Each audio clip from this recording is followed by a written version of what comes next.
So Hugo, on Flare's website, it states there are two primary types of technology used within cross-chain bridges: custodial, including multi-signature schemes, and also the light client relays, and neither are satisfactory.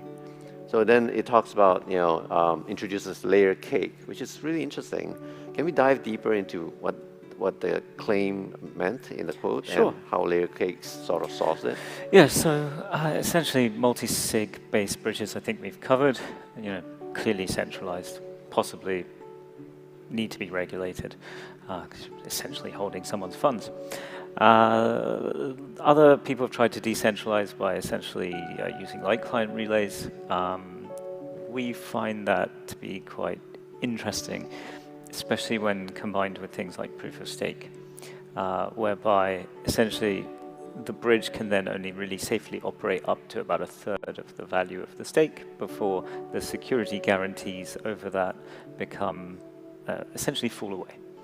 As if let's say you wanted to transfer funds which were in excess of, say, 10x what the stake was on that chain, there's nothing there really securing, stopping the nodes from at least creating a kind of ransom attack where they stop the transaction by not serving the actual data and saying, well, now if you want to move this amount, you're going to have to pay us. And that's a fundamental limitation of the concept of proof of stake, which was never designed to be built around essentially cross-chain communications. It's self-referential.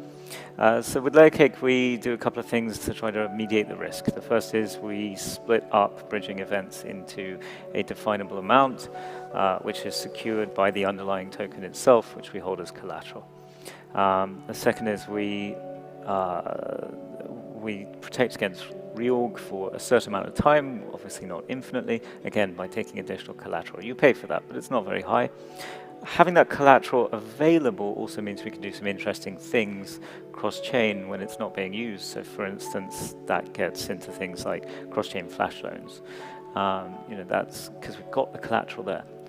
Show we've got the collateral there, so you can potentially then use that collateral, at will across various different chains. That's sort of the idea. But that's just layer cake. That's just one, I guess, product that's being built on Flare. Flare is a blockchain more generally for essentially an EVM-powered blockchain that has essentially two sources of data, price and state, to allow people to build, many, many more products than just essentially the two bridges we've conceptualized. Mission Control, we have liftoff.